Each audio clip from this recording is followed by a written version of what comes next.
자, 오늘 우리가 함께 하실 하나님의 말씀은 예레미야서 다음에 있는 예레미야 애가 5장 21절 한 절입니다.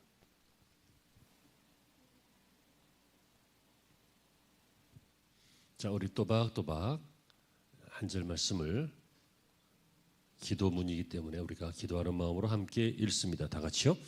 여호와여, 우리를 주께로 돌이키소서. 그리하시면 우리가 주께로 돌아가겠사오니 우리의 날들을 다시 새롭게 하사 옛적 같게 하옵소서. 아멘.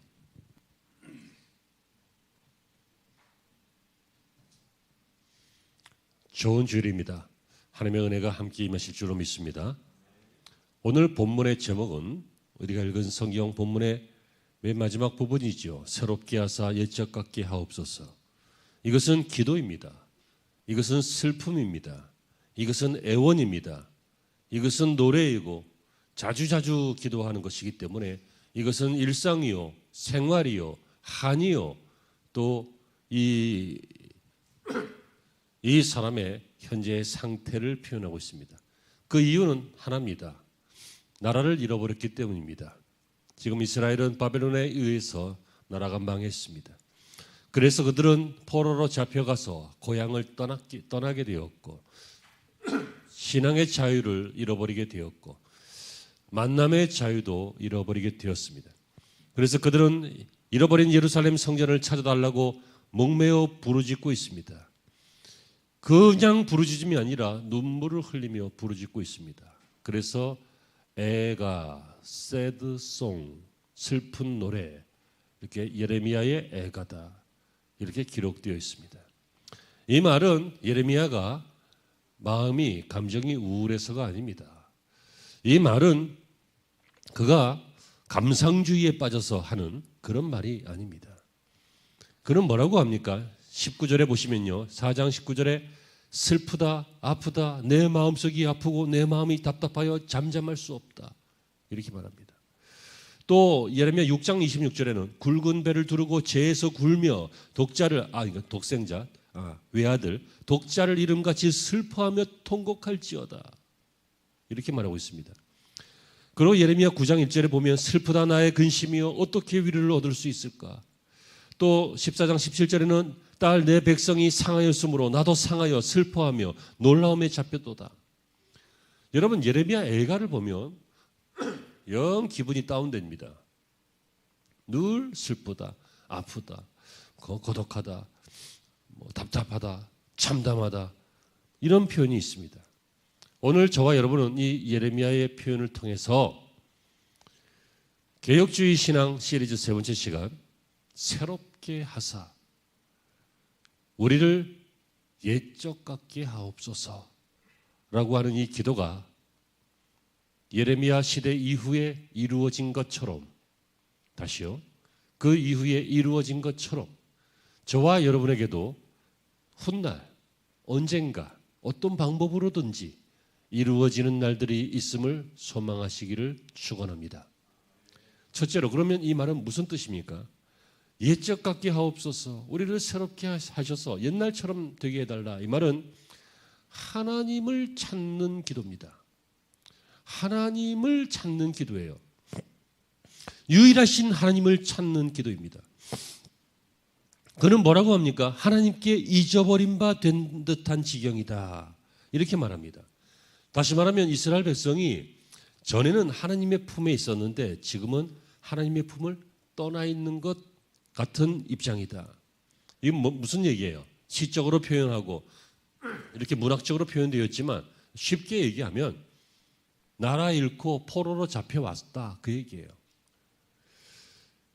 바벨론에서 포로 생활을 하고 있다 이 말이에요. 그런데 왜 이런 일이 생겼을까요? 왜 하나님을 다시 찾고 있을까요? 여러분 이들이 바벨론에 의해서 침공을 당한 것은 그냥 세계사적으로 그렇게 된 것이 아니라 언제나 구약의 역사를 보면 이스라엘이 범죄할 때마다 하나님께서 이방 민족을 키우셔서 이스라엘을 징계하게 하시고 또 이스라엘이 그 징계 때문에 수십 년 혹은 수백 년 괴로워하면서 고민하면 그리고 하나님을 찾고 하나님께로 돌아가면 다시 해방시켜 주시고 이런 역사가 구약의 역사였고 지금도 마찬가지입니다. 그렇다면 여러분, 이들이 하나님의 품을 찾는 이유는 하나님의 품을 떠났기 때문인데, 하나님의 품을 떠났다는 것이 무엇입니까? 그것이 바로 범죄를 말합니다. 이스라엘의 신앙적인 범죄입니다. 그 범죄가 세 가지인데요. 크게 보면 하나, 사대주의고, 작게 보면 종교적 사대주의, 물질적 사대주의, 정치적 사대주의, 이런 것입니다. 여러분, 이 종교적인 사대주의는 무엇입니까? 우상숭배한 것입니다. 우상숭배, 다른 신을 섬긴 것입니다. 아니면 다른 신이 아니더라도 다른 신처럼 보이는 존재들을 의지하고 섬긴 것입니다. 이스라엘은 그랬습니다. 구약시대 사람들은요, 지역적 신 개념이 있다고 그랬죠. 그래서 이 지역에서는 이 신이, 물 지역에서는 물과 관련된 신이, 산과 관련된 산과 관련된 신이, 그런 식으로, 또 어떤 지역에서는 동물들이, 호랑이가 많이 출몰해서 사람들이 희생을 한다 그러면 그런 동물 신이, 그러니까 어느 지역이나 어느 민족이나 그 지역을 관장하는 신들이 있다라고 하는 것이 고대 사람들의 신관입니다. 요나가 왜 하나님께서 너 배 타서 가서 복음을 전해라라고 했더니 안 하고 도망가려고 그랬어요? 그 지역을 벗어서 도망가면 하나님이 못 찾을 줄 알았던 거예요. 선지자까지도 그런데 일반인들은 어떻게 했어요? 그러니까 이스라엘이 가나안 땅에 들어가서 가나안 신들을 섬긴 거예요. 우리를 하나님이 광야에서 인도하셨지만, 애굽에서 나오게 하셨지만, 가나안에 와보니까 아무것도 할 줄 아는 게 없는 거예요. 농사도 못 짓고 목축업도 못하고 어떤 식으로 하는지 양봉업도 못하고 절기도 모르겠고, 그러니까 이 땅에서는 가나안 신한테 의지해야 되고 가나안 사람들에게 의지해야 된다. 그래서 죄를 지은 거죠. 여러분, 우리가 왜 우상숭배해요? 잘 살아보려고 하는 거예요. 왜 점 봐요? 잘 살아보려고 하는 거지 망하려고 점 보나? 그렇죠. 왜 복채내고 그래요? 왜 굿하고 그러냐고요. 일 잘 되게 하려고 그러는 거라고요. 실제로는 잘 안 되지만 본심은 잘 되게 하려고 하는 거예요. 이렇게 하나님을 섬기지 아니하고 하나님을 대신해서 섬기는 그러한 것이 바로 종교적 사대주의다, 그 얘기예요. 하나님께서는 단호하게 말씀하십니다. 우상을 섬기는 자는 죽으리라. 두 번째는요, 물질적 사대주의예요. 이것은 물질을 신으로 삼는 것이죠. 여러분, 물질은 매우 중요한 것입니다. 물질은 살아가는데 매우 유익한 것입니다. 물질이 없으면 여러 가지 유익한 일들을 못하고 불편해질 때가 많습니다. 그러므로 물질은 매우 중요한 것입니다만 물질은 섬김의 대상은 아니라는 것입니다. 섬김의 대상은 하나님이십니다. 물질이 하나님의 자리에 있으면 안 됩니다.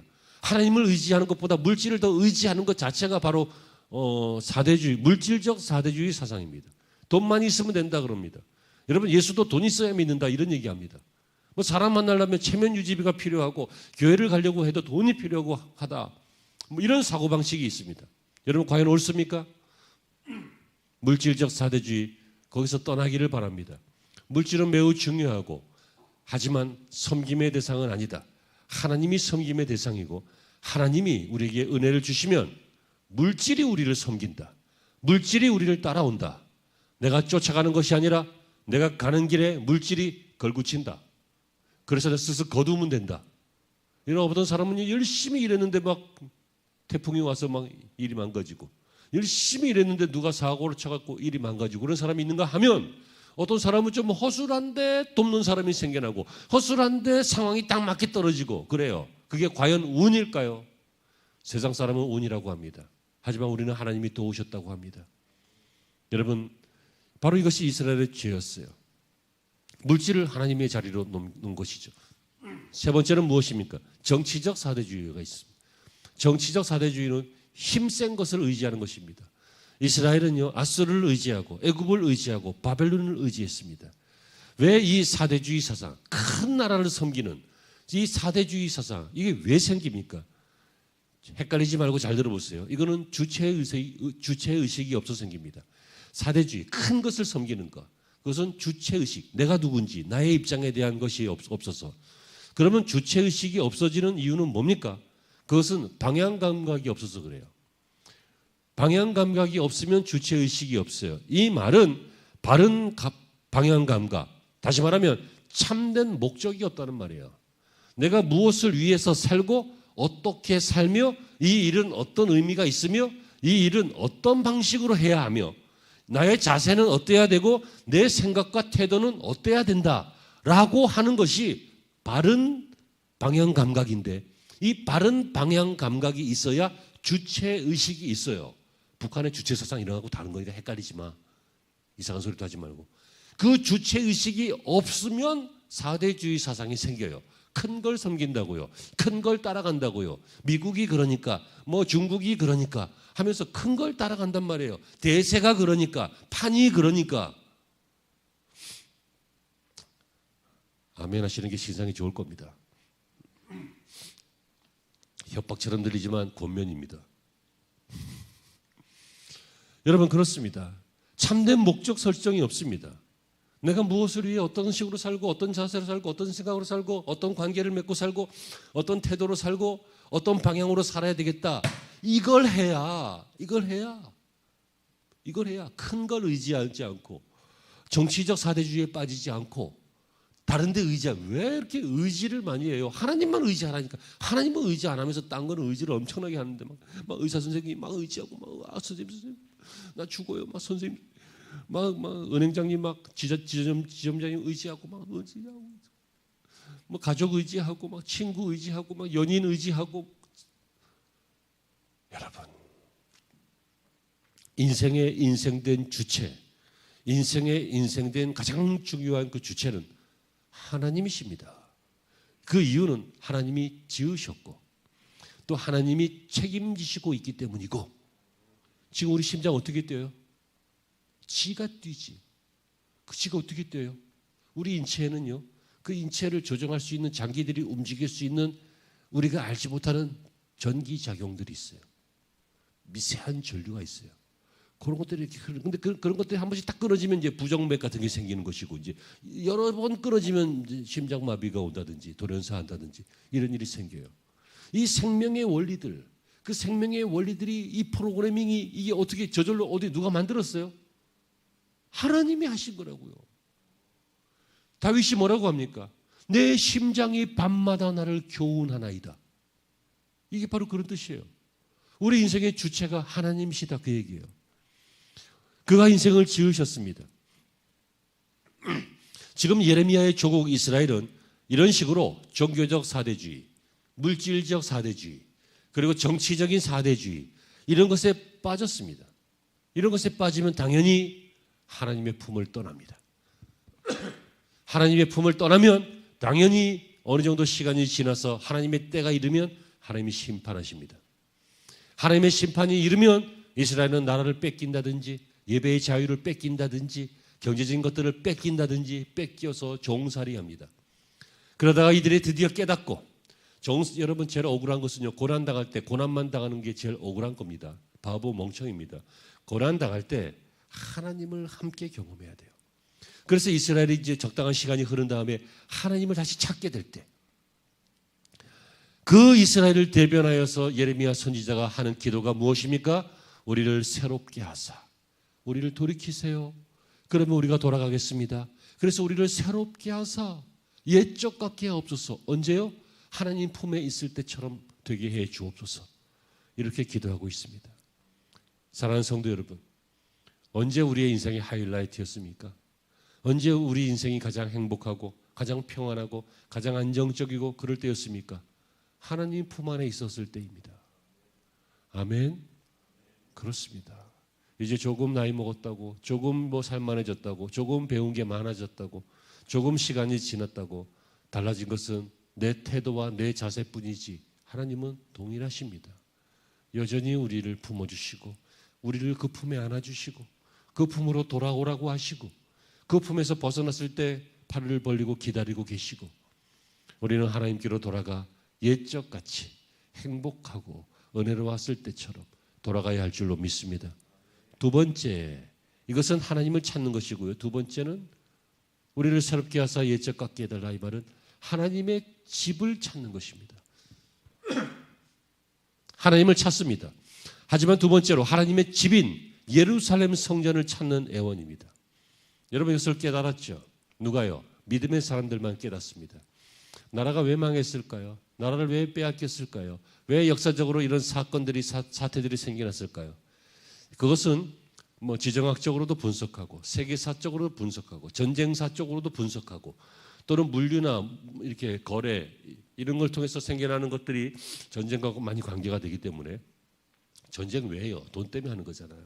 그러니까 그런 것이기 때문에 막 여러 가지로 해석합니다. 사회학적으로, 전쟁학적으로, 지정학적으로, 뭐 물류 관련돼서 뭐 경제적으로. 그런데 믿음의 사람들의 해석은 아주 심플하지만 정확합니다. 그것이 사실입니다. 뭐냐면 성경에 전쟁은 하나님께 속한 것이라. 전쟁 누구에게 속했다고요? 하나님께. 전쟁은 누구에게요? 하나님께. 사람이 일으킨 것 같지만 그 배경을 만드시고 배경으로 흘러가게 하시는 분이 하나님이시라는 거예요. 이 말은요,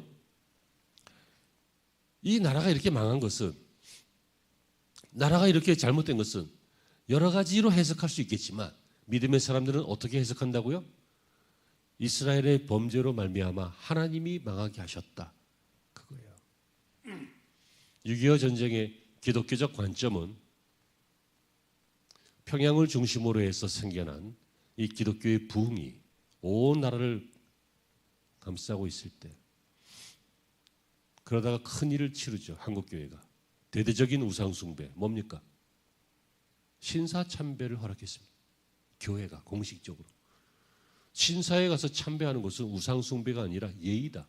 무슨 예의예요? 우상숭배지. 죽은 일본의 홀령들 앞에. 그것을 대한예수교 장로회, 당시에는 통합합동 갈라지지 않았지만 대한예수교 장로회 총회가 그것을 허락했습니다.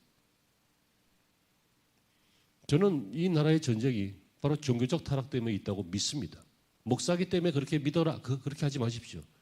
아까 말씀을 드렸잖아요. 여러 가지로 해석할 수 있지만 이 인류의 역사를 다 살펴보면 구약 시대부터 지금까지 보면 하나님께서 범죄 시마다 전쟁을 통해서 그들을 계몽하시고 가르치시고 변화시키시고 그랬다고요. 그래서 다윗은 전쟁은 하나님께 속한 것이다 이렇게 표현하고 있고요. 그러므로 여러분, 이 하나님의 우리를 새롭게 해서 예측하게 하옵소서, 이 말은 하나님의 집을 찾는 것인데, 하나님의 집을 왜 찾아요? 없으니까 찾지. 왜 없어요? 전쟁 때문에 망했으니까 없죠. 그러므로 이 말은 뭐예요? 하나님, 우리에게 성전을 회복시켜달라 그 뜻이에요. 예배를 회복시켜달라 그 뜻이에요. 그런데 이 기도를 누가 할 수 있어요? 깨달은 자만 할 수 있어요. 전쟁의 원인을 아는 사람만 할 수 있다고요. 왜 우리의 신앙이 이렇게 문제가 됐는지, 왜 우리의 교회가 이렇게 문제가 됐는지, 왜 예배의 자유가 허락되지 않았는지, 왜 하나님은 교회를 뺏어가는지, 그 문제에 대해서 누가 알 수 있어요? 깨달은 사람만 알 수 있어요. 그래서 오늘 예레미야는 뭐라고 합니까? 하나님을 찾고, 첫째 하나님의 품을 찾고, 두 번째로는 하나님의 집을 찾습니다. 예루살렘 성전을 찾습니다. 신앙의 자유를 찾습니다. 예배의 자유를 대망하고 소망합니다. 바로 그런 뜻이 되는 것입니다. 여러분, 지금 우리는 잠정적인 평화의 때를 찾고 있습니다. 교회 온다고 뭐 누가 총 쏘고 뭐 그러지 않습니다. 교회 온다고 해서 뭐 개인적으로는 가족이나 친구에게 좀 안 좋은 소리 들을 수 있을지 몰라도 교회 온다고 큰일 생기지 않습니다. 일시적인 평화의 때를 살고 있습니다. 그러나 인류의 역사에 이런 때가 그렇게 흔한 때가 아니었습니다. 예수 믿는 것은요, 전쟁일 때가 많았습니다. 중세 시대에도 그랬고, 종교개혁 전까지도 그랬고요. 우리나라에 복음이 들어와서도 그랬고요. 구약 시대에도 그랬고요. 인류의 역사에 이 신앙 때문에, 종교의 자유 때문에 죽은 사람들이 너무너무 많습니다. 지금 우리는 참 감사할 때를 살고 있습니다. 예배의 자유가 있는 때입니다. 하지만 지금 예배의 자유가 있는데 없는 것 같습니다. 막 총칼로 위협은 안 하지만 다른 사상이나 문화로 위협하는 것 같습니다. 그래서 이 예배의 자유를 뺏어갑니다. 우리는 법적으로 강제해서 예배 못 드리게 하진 않지만 여러 가지 이유로 하나님의 집을 떠나 있고, 코로나 시대에는 코로나 이유 때문에, 그전 시대에는 그전 이유 때문에, 개인적으로 어떤 사건 때문에, 어떤 현상 때문에 어떤 사람은 시험 들어서 하나님의 집을 떠나 있습니다. 여러분, 그러나 우리가 꼭 기억해야 될 것이 있습니다. 첫째, 무엇입니까? 교회는, 성전은 삶의 요람입니다. 우리가 태어나고 우리가 살아가고 우리가 죽어야 할 곳입니다. 아멘. 여러분, 이 교회는 하나님께서 우리를 구원하시는 곳이요, 우리에게 약속하시는 곳이요, 말씀을 주시는 곳이요, 우리를 고치는 곳입니다. 그러므로 이 교회는 인생의 요람입니다.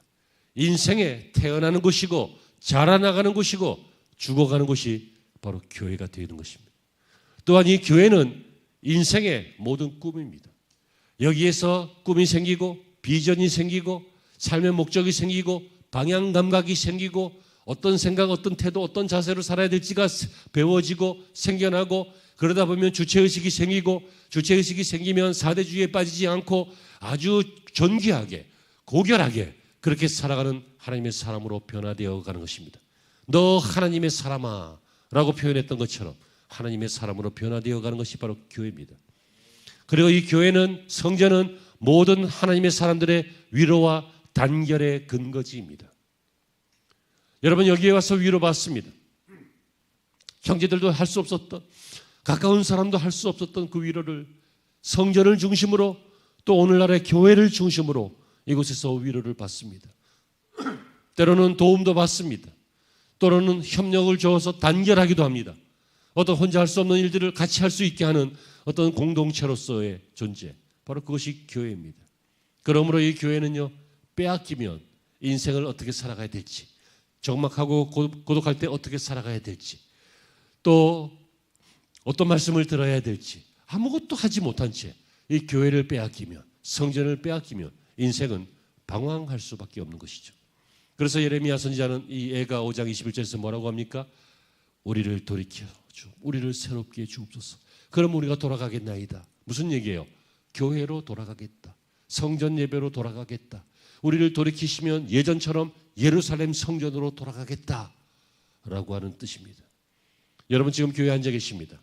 하지만 몸만 있는 것이 아니라 여러분의 인생이 하나님의 품으로 돌아오고 하나님의 예배처로 돌아오는 그런 역사가 생겨나시기를 바랍니다. 마지막 세 번째는요, 아주 현상적인 것인데 우리의 고향을 찾는 기도입니다. 우리를 돌이키소서. 그럼 우리가 돌아가겠습니다. 이 말은 뭐예요? 고향을 찾는 거예요. 고향이 어디예요? 이스라엘의 고향이 이스라엘이에요. 이스라엘, 예루살렘, 그리고 각지 이스라엘로 돌아가겠다, 예루살렘으로 돌아가겠다, 그 말이에요. 바벨론과 애굽 덕지에 흩어져 살던 이스라엘은 지금 국적 없는 사람들이에요. 고향을 잃어버렸어요. 본토와 친척과 아버지와 모든 것들을 잃어버렸어요. 그런데 이 이방 땅에 끌려왔지만 적당한 시간이 흐른 후에 깨달은 사람들이, 그리고 선지자가 하는 기도가 무엇입니까? 우리를 돌이키옵소서. 우리를 고향으로 돌려보내시옵소서. 옛적 같게 하옵소서. 왜? 그 고향은 하나님이 계시는 곳이고, 물론 어디나 계시지만 또 하나님의 품이 있고 하나님의 성전이 있고 우리의 예배가 있는 곳이기 때문에 그곳으로 돌아가는 것이 빼앗겨 보니까 알게 된 그들의 간절한 소망이었던 것입니다. 여러분, 건강을 빼앗겨 보면 건강이 얼마나 소중한 걸 알죠. 머리가 찌끈찌끈 아프면요, 머리 안 아플 때가 얼마나 행복했는지, 배가 너무너무 아프면 정상일 때가 배가 얼마나 그게 행복한 일이었는지, 여기저기가 낡아지면 뭐 무릎이 아프고 뭐 관절이 쑤시고 그러면 젊어서 건강했을 때 막 힘이 뻗쳐서 막 담벼락 넘어당겼을 때 그때가 얼마나 행복했는지 알게 되잖아요. 그죠? 거울 앞에 딱 서면 내가 처녀 때 얼마나 이뻤는지 보이잖아, 그게. 근데 지금은 좀 중력 때문에 이렇게 주름도 좀 생기고 또 오래 써서 이제 머리도 조금 빠지기도 하고 뭐 지금은 좀 달라졌지만, 여러분, 빼앗겨 보지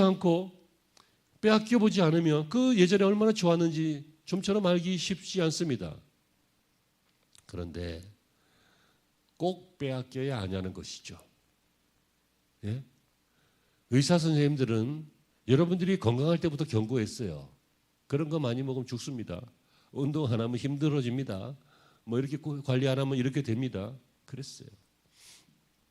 나도 예전에 그 비뇨기과 의사 선생님께서 무슨 약을 이렇게 계속 먹으면 머리가 안 빠지고 계속 이렇게 유지할 수 있다 그래서 먹었는데, 몇 년을 먹었는데 별로 효과가 없는 것 같아 갖고 또 안 먹은 지가 또 몇 년이 됐거든. 그랬더니 올해 완전히 초풍낙엽이 되네. 올해 수수수수 나가. 다 그런 거예요.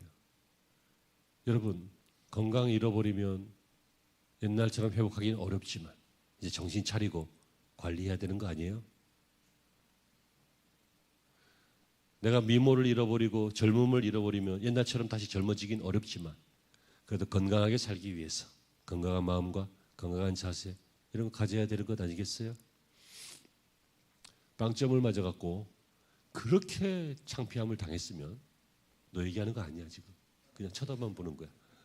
그렇게 당했으면 그 다음에는 남자가 자존심이 있으면 요즘 말로 애들이 학생들이 가오가 있으면 그러면 다음에는 좀 신경 써봐야 되는 거 아니야? 그렇지? 그렇습니다. 여러분 이렇게 고향을 뺏기고 나니까 신앙도 없어지고 자유도 없어지고 경제력도 없어지고 이렇게 됐을 때 빼앗겨 봤으면 적당한 시간이 흘렀으면 이제는 고향을 소망하면서 회복을 소망하면서 돌아갈 날을 소망한다. 즉 하나님이 주신 고향을 찾는 기도가 오늘 설교의 제목인 것입니다. 여러분 우리는 고향을 꼭 기억합시다. 우리는 이 땅에 영원히 사는 존재가 아닙니다. 불과 몇십 년 후면 하나님 품에 안식할 것입니다. 우리의 영원한 본향은 천국입니다. 할렐루야. 우리의 영원한 고향은 우리의 모든 생애가 끝나지 않을 영생의 그 모든 생애가 이루어질 그곳은 우리의 본향인 천국입니다. 우리 예수님께서 그곳을 예비하러 가신다. 그래서 그것을 다 예비하시고는 이 땅에 다시 오신 재림하신다라고 약속하셨습니다. 여러분 우리가 이 땅에 사는 동안 그 어디나 내 고향이 아닙니다.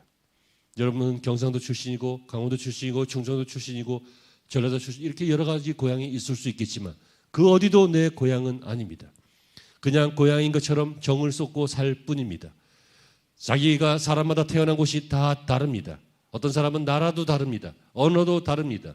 그러나 주 안에서 그리스도인 된 사람들은 크리스천들은 너나 할 것 없이 피부색 할 것 없이 나이 종교 나이 민족 상관없이 다 한 고향으로 가게 될 것입니다.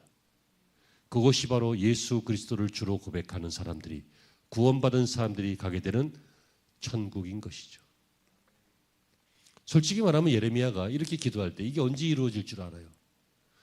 우리도 해방하는데 몇십 년 걸렸잖아요. 네? 45년에 해방됐으니까 1919년에 합병되고 여러분 그리고 보면 뭐 그 전부터 뭐 사건은 계속 있었고 실질적 지배는 그 전부터 있긴 했었지만 예레미야가 이렇게 기도하지만 그리고 분명히 확신해서 언젠간 돌아갈 것이다. 언젠간 예배의 자유를 얻게 될 것이다. 언젠가 하나님의 품으로 돌아갈 것이다. 고향으로 돌아갈 것이다. 믿지만 언제 될 줄 알아. 우리나라 독립운동하신 분들이 독립운동을 하지만 언젠간 반드시 될 것이라 믿지만 언제 될 줄 알아. 모르죠.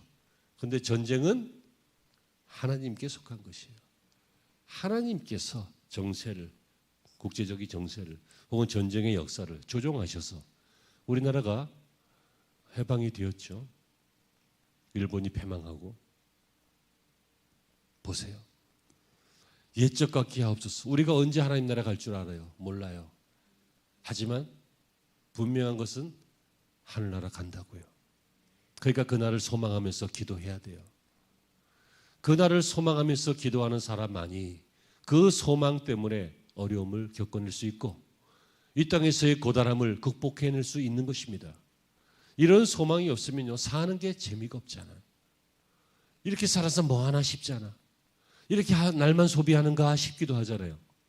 그렇지 않습니다. 믿으시기를 바랍니다. 하나님의 사람들은 소망으로 하루하루를 보람 있게 살아갈 수 있습니다. 그리고 그렇게 살아야 하는 것입니다. 사랑하는 성도 여러분 말씀을 맺습니다. 한국교회가 어지러울 때 우리의 선배님들은 선배 신앙인들은 아주 의연히 일어나서 말씀을 붙잡고 또 신앙과 행위의 일치를 주장하면서 활동하였고 도전하였고 부딪혔던 수많은 신앙의 위인들이 있었습니다. 신사참배 강요에 못 이겨 한국교회가 무너졌을 때 여기에 무너지지 않았던 사람들도 꽤 많이 있었습니다. 물론 지금은 그것 때문에 무슨 파가 되어서 또 다른 교단이 되었지만 어쨌든 많은 분들이 이 나라를 위해서, 이 민족을 위해서 울부짖었습니다. 여러분, 예레미야 시대의 예레미야 외에도 많은 사람들이 울부짖었을 것입니다. 그것처럼 우리나라의 독립을 위해서, 우리나라의 해방을 위해서, 혹은 우리나라의 발전을 위해서, 우리 민족의 자유를 위해서 수많은 위인들이, 그리고 많은 분들이 울부짖었습니다. 오늘 설교의 결론은 이것입니다.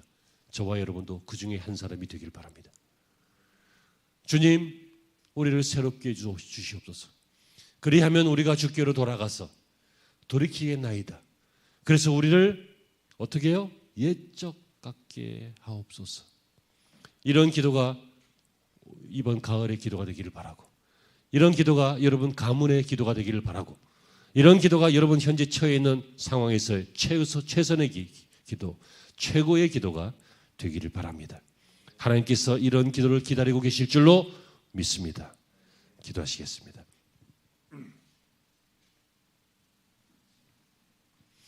우리 하나님께서 왜 이렇게 기도하지 않느냐 우리에게 말씀하실 것입니다. 돌이켜라. 우리를 돌이키사 옛적 같게 하옵소서. 우리를 새롭게 해서 옛적 같게 하옵소서. 우리를 돌이키시면 돌이키겠나이다.